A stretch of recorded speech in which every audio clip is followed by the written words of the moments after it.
Son nom.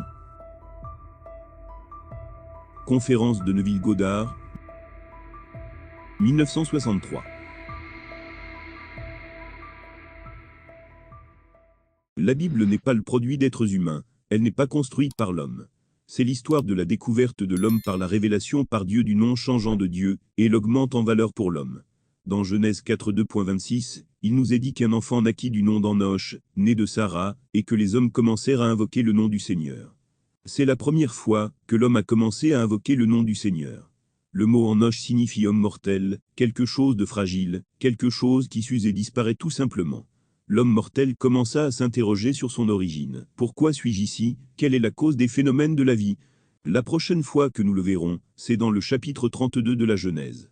C'est la nuit, nous dit-on, un homme appelé Jacob, le supplanteur, lutta avec Dieu, et quand vint le jour se lever, Dieu lui dit, « Laisse-moi partir. » Fermez les guillemets, et il dit, « Je ne te laisserai pas partir, avant que tu ne me bénisses. » Fermez les guillemets, et Dieu la bénit. Puis il dit à Dieu, « Quel est ton nom ?» Fermez les guillemets, et Dieu répondit, « Pourquoi me demandes-tu mon nom ?» Fermez les guillemets, il ne voulut pas le lui dire. Alors Jacob appela l'endroit où Dieu l'avait touché Peniel, ce qui signifie la face de Dieu, car il dit, « J'ai vu Dieu face à face, et pourtant ma vie est préservée. » Fermez les guillemets, puis, alors que le soleil se levait, Jacob vacilla parce que l'endroit où Dieu avait touché se rétrécissait. C'était le tendon sur sa cuisse. C'est ce que l'homme, à ce niveau de conscience, croyait être le pouvoir créateur de l'univers.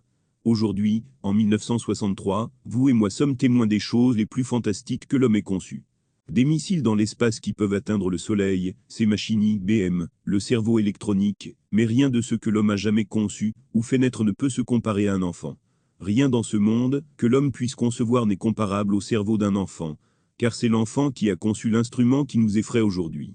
Nous avons une bombe nucléaire, mais cela ne peut pas se comparer au cerveau qu'il a conçu, peu importe ce que nous en faisons. Lisez Genèse 32, où l'homme pensait autrefois que l'acte sexuel était Dieu. L'acte même de produire la chose la plus sensible au monde est la forme d'un enfant. Il n'y a pas une partie du monde où quelqu'un n'a pas érigé des images phalliques dans son adoration de Dieu. Nous nous tournons maintenant vers le livre de l'Exode, où le nom change, parce qu'il n'a pas encore été révélé. Les hommes ont commencé à invoquer le nom du Seigneur, mais ils ne savaient pas à quoi s'adresser, ils pensaient que c'était du sexe. Lisez Exode 3 2.13-15 pour voir comment Dieu se révèle à Moïse, le vase qu'il a choisi.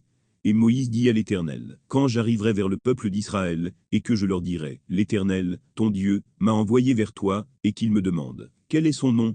Que dirai-je? » Et le Seigneur répondit, « Je suis qui suis. » Fermez les guillemets, les mots sont toutes les formes du verbe être, je suis que je suis, je serai ce que je serai. Dites-leur, je suis m'a envoyé vers vous. Fermez les guillemets, quand vous viendrez vers le peuple d'Israël, dites-lui, le Dieu de votre père, le Dieu d'Abraham, le Dieu d'Isaac, et le Dieu de Jacob m'a envoyé vers vous, et voici mon nom pour toujours, je suis, pas d'autre.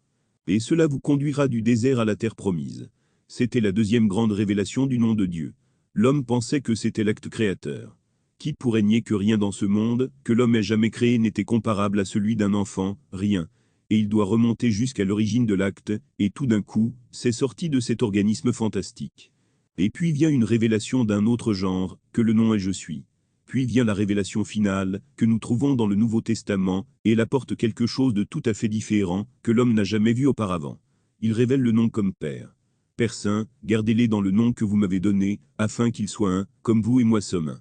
Fermez les guillemets, il leur a donné le nom qui était le sien et le nom était Père, la révélation finale de Dieu à l'homme, concernant qui il est vraiment, son Père. Ainsi, de nombreuses et diverses manières, Dieu a parlé autrefois à nos pères par les prophètes, mais en ces derniers jours, il nous a parlé par l'intermédiaire d'un Fils. Fermez les guillemets, s'il a parlé par l'intermédiaire d'un Fils, alors il est Père. Et c'est ainsi que Dieu parle à l'homme dans ces derniers jours à travers son Fils, et le Fils révèle à cet homme qu'il est le Père de ce Fils, et alors, et seulement alors, l'homme sait qui il est vraiment. Mais jusqu'à ce que ce jour vienne, prenez la deuxième révélation du nom de Dieu, qui est je suis utilisé-la, et utilisez-la à bon escient. Vous pouvez l'utiliser pour n'importe quoi dans le monde. Il vous est dit que si vous blasphémez contre son nom, vous devez être lapidé à mort, comme il nous est dit dans Lévitique 24 2.16. Quiconque blasphème contre le nom je suis, et le nom a déjà été révélé dans Lévitique 3. Exode 2 a révélé le nom. Maintenant, si vous blasphémez contre ce nom, lapidez-le à mort. Quelqu'un qui était né d'une femme hébraïque, qui connaissait un homme égyptien, a maudit le nom de Dieu, et ils ont écouté pour voir ce que Dieu dirait de faire à un tel homme, le lapider à mort. La pierre ne signifie pas que vous prenez des pierres et que vous lui lancez, comme les gens le feront. Les pierres sont les faits littéraux de la vie. Comment pourrais-je blasphémer contre le nom de Dieu? Avec Dieu, tout est possible, c'est pourquoi son nom est je suis. Et j'ose dire, je ne suis pas désiré, je suis pauvre, je suis malade, je suis complètement ignoré dans ce monde. Eh bien, c'est un blasphème contre Dieu. Car ce n'est pas ce que je veux vraiment dans ce monde, ni pour quelqu'un d'autre que j'aime. Me voilà donc en train de blasphémer contre Dieu. Il m'est dit dans Jean 8, si vous ne croyez pas que je suis lui, vous mourrez dans vos péchés. Fermez les guillemets, le péché est à côté de la plaque. Si je ne crois pas que je suis l'homme que je veux être, je reste là où je suis à ce moment, où je n'ose pas assumer que je suis l'homme que je veux être, et je reste dans cette limitation, alors je meurs, en manquant la cible.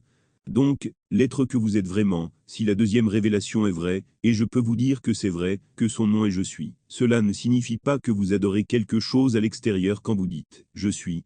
Et le jour où vous le contactez réellement, comme si le concept du je tu était en vous-même, vous ressentez qui vous êtes vraiment. Voici une histoire vraie que j'ai entendue samedi dernier. Je ne suis pas membre du Turf Club, mais j'y vais de temps en temps quand je suis invité et que quelqu'un m'emmène. Donc, samedi dernier, ma femme et moi avons été emmenés au Turf Club.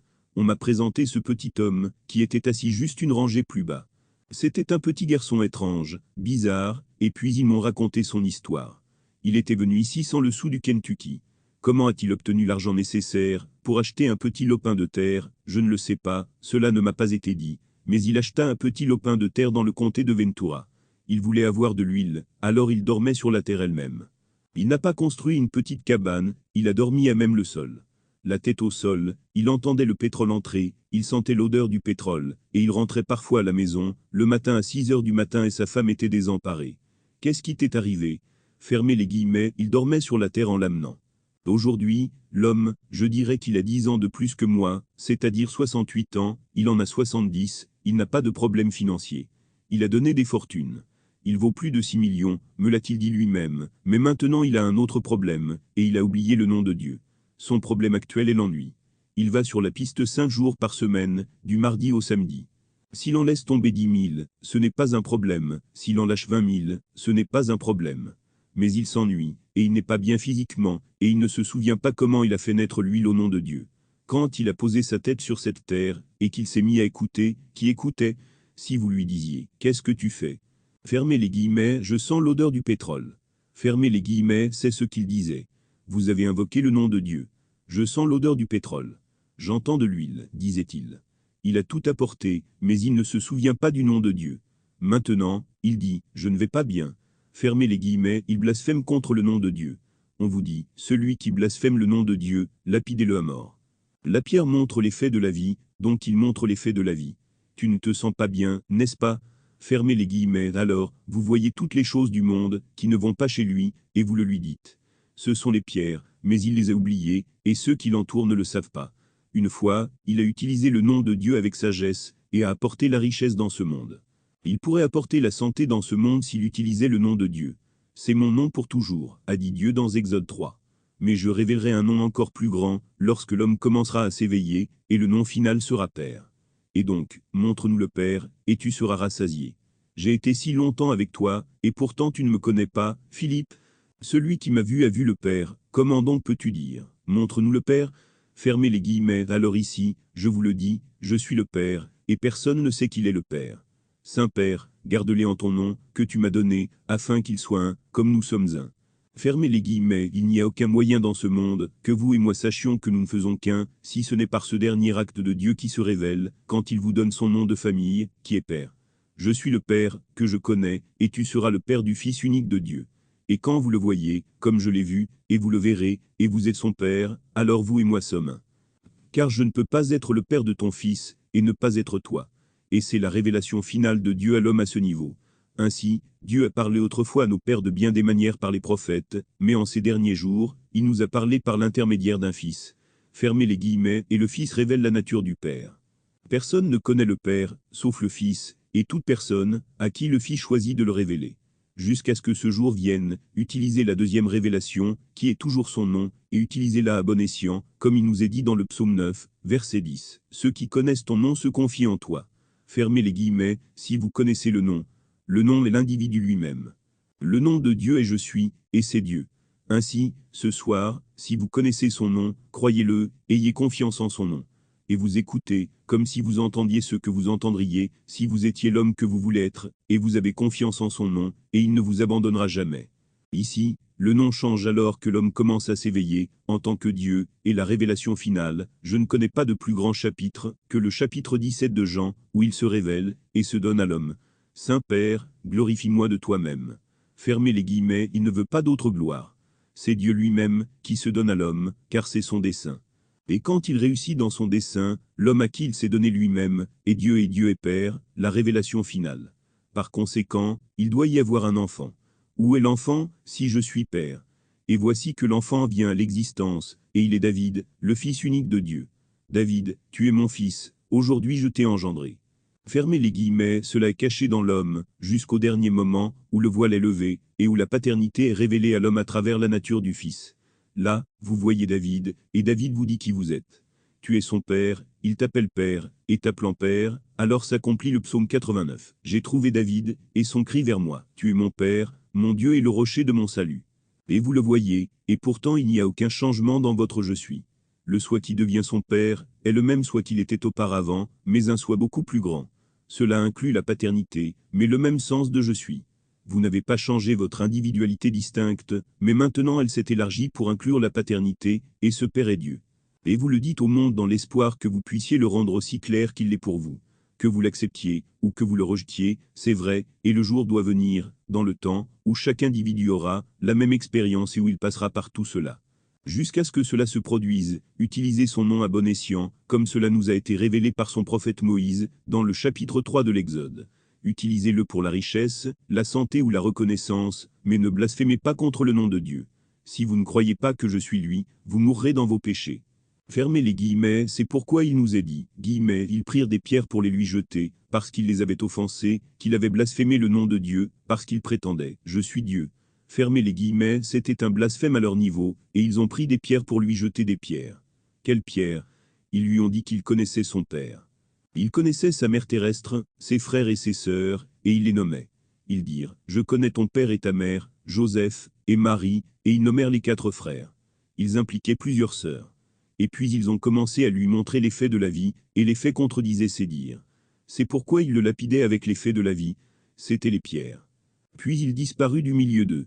Il ne pouvait pas discuter avec cet esprit, parce qu'il connaissait exactement ses antécédents physiques, et il leur dit, si vous recevez ce que je vous dis, je vous donnerai le pouvoir de devenir enfants de Dieu, qui ne sont pas nés du sang, ni de la volonté de la chair, ni de la volonté de l'homme, mais de Dieu. Ce verset est quelque chose de tout à fait différent dans la physiologie grecque. Naître du sang signifiait que la semence de l'homme se mêlait au sang de la femme, et de cette union naquit un enfant. Naître de la volonté de la chair se fait par pulsion sexuelle. Il n'est pas né comme ça. Naître de l'homme, c'est avoir une filiation humaine. Il n'est pas né comme ça. Il est né de Dieu. Quelque chose de tout à fait différent, où l'homme s'éveille soudainement à l'intérieur de lui-même, et il sort de son propre crâne pour découvrir qu'il a toujours dormi. Ensuite, vous lisez ces paroles dans Apocalypse 1 2.18, et il se croyait vivant, et il était mort. Fermez les guillemets d'ici, un homme était mort, et tout le long, il a cru qu'il était vivant. Le vaste monde entier, le sommeil est si profond, il est si profond, il ne sait pas qu'il dort. Et le sommeil est si profond, qu'il est comparé spirituellement à un homme mort. Puis un jour, au temps merveilleux de Dieu, il s'éveille dans l'homme, et le fait naître, et alors il se réveille pour la première fois pour se rendre compte qu'à travers les âges, il a été mort, mais qu'il ne le savait pas. Mais maintenant, il est ressuscité par la miséricorde de Dieu. Il croyait qu'il dormait alors qu'il se croyait éveillé, et pourtant il était mort. En attendant, vous qui vous croyez vivant, essayez ce principe en utilisant le nom de Dieu. Il ne vous fera pas défaut, je vous promets qu'il ne le fera pas. D'une part, gardez ceci à l'esprit, vous pouvez avoir des richesses ce soir, et les avoir lourdement assurées, meubles, bijoux, fourrures, mais vous les avez laissés quand vous êtes venu ici ce soir, vous les avez laissés partout, où vous avez cette richesse extérieure. Vous avez peut-être des actions et des obligations, elles peuvent être assurées, mais vous les avez laissées où qu'elles soient, peut-être dans des coffres forts, chez vous. Il y a environ 2 ans, alors que je me tenais ici, j'ai quitté cette estrade, et j'ai regardé dehors, et j'ai vu ces énormes flammes et toutes ces belles maisons qui brûlaient. Ils ont tous été laissés derrière là, où se trouvaient les gens, tous consumés en quelques instants. Mais il y a une chose que vous ne pouvez pas laisser derrière vous, et vous l'emportez toujours avec vous après avoir trouvé le nom. Pouvez-vous aller n'importe où vous pouvez laisser derrière vous votre je suis. Où pouvez-vous aller dans ce monde, où vous laisserez derrière vous la seule puissance au monde, je suis. Ceux qui connaissent ton nom mettent leur confiance en toi. Fermez les guillemets, ni à la banque, ni dans leur position sociale, ni dans leur position financière, ni dans leur position intellectuelle, ni dans aucune autre position. Mais leur confiance en toi, qui es-tu? Je suis. Fermez les guillemets ainsi, tous ceux qui sont venus ici ce soir, ont apporté ce nom avec eux. Quand vous partirez d'ici, vous l'emporterez avec vous. Peut-être ne savez-vous pas que vous l'avez emporté avec vous. Vous pouvez avoir un trésor et ne pas savoir que vous l'avez. Si j'avais $1 milliard déposés à la banque, mais que je ne le savais pas, je pourrais mourir de faim faute $1, et pourtant je pourrais signer un chèque, si je savais que je l'avais, et je le retirerais pour mes besoins terrestres. Vous ne pouvez pas laisser derrière vous le nom de Dieu. Il s'est mis lui-même en vous, votre être même, votre propre je suis, c'est Dieu. Et parce que c'est Dieu, ne blasphémez pas contre ce nom. Utilisez-le à bon escient, utilisez-le avec amour, et je vous dis, qu'entendez-vous? Fermez les guillemets, et vous me dites, j'entends ceci ou cela, ou je pense ceci et cela. Eh bien, veillez à ce que vous entendez, sentez, ce que vous pensez, soit en harmonie avec votre idéal le plus élevé. Car vous le tirerez comme cet homme a tiré son huile de ce petit morceau de terre, et aujourd'hui il vaut des millions, mais il s'ennuie. Vous serez en mesure de l'utiliser à bon escient tout au long de vos jours terrestres, et peut-être que dans cette incarnation, la dernière vous sera révélée, mais Dieu seul sait quand il révélera la dernière. Je peux en parler, et vous en parler, mais je ne peux pas lever le rideau pour vous, seul le Fils lui-même peut vous révéler comme le Père. Je peux te dire, tu vas être le Père, je le sais, mais je n'ai pas le pouvoir de déchirer ce rideau, et de te montrer David. Lui et lui seul te révélera comme le Père. Personne ne sait qui est le Fils, sauf celui à qui le Fils choisit de le révéler. Fermez les guillemets, mais je vais vous le dire. Un jour, il déchirera ce rideau de l'esprit, et se tiendra devant vous et vous appellera Père. Vous saurez exactement qui il est, il n'y aura aucun doute dans votre esprit. Vous regardez votre Fils unique. N'a été engendré par aucune femme dans ce monde. Engendré de votre propre être merveilleux, votre esprit, et c'est David. Et il sera tel qu'il est décrit dans le livre de Samuel, il n'y a aucun doute là-dessus. Je ne peux pas vous dire le frisson qui vous attend, après que cela se soit produit. Vous êtes tellement excité, que vous ne pouvez penser à rien d'autre. Vous pouvez ennuyer vos amis, vous pouvez ennuyer tous ceux que vous rencontrez, parce que vous ne pouvez penser à rien d'autre, qu'à cet énorme événement qui vous est arrivé, à cette chose céleste qui s'est produite. Vous êtes peut-être un homme célibataire, un homme qui n'a jamais connu de femme dans ce monde, mais tout d'un coup vous êtes un père, et vous êtes un père dans le vrai sens du terme. Alors vous saurez qu'il n'est pas né du sang, ni de la volonté de la chair, ni de la volonté de l'homme, mais de Dieu, et il vous appelle Père, et vous savez que Dieu est son Père. Il vous dit exactement qui vous êtes. Ensuite, vous devez marcher sur la terre pendant les années restantes, parce que vous portez toujours le vêtement de chair. Et bien que vous soyez maintenant l'héritier d'un présent et d'une promesse qui a déjà été accomplie, vous ne pouvez toujours pas la partager avec les autres, de sorte qu'elle ne peut pas devenir pour vous actuelle, ou pleinement réalisée en vous, jusqu'à ce que vous enleviez le vêtement pour la dernière fois. Et alors vous ne faites qu'un avec l'armée céleste.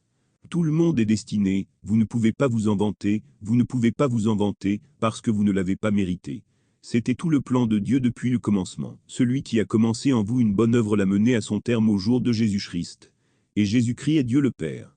Par conséquent, si Jésus-Christ est Dieu le Père, et que David l'appelle Seigneur, qui êtes-vous? N'êtes-vous donc pas Jésus-Christ? Alors tu comprends les paroles. Ne te rends-tu pas compte que Jésus-Christ est en toi, à moins bien sûr que tu ne réussisses pas à l'épreuve? Fermez les guillemets, j'espère que vous vous rendez compte que nous n'avons pas échoué dans nos efforts.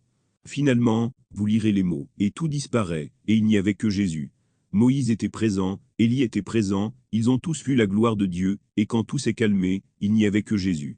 Car, au nom de Jésus-Christ, tout genou fléchira, et toute langue confessera qu'il est Seigneur, la gloire de Dieu le Père.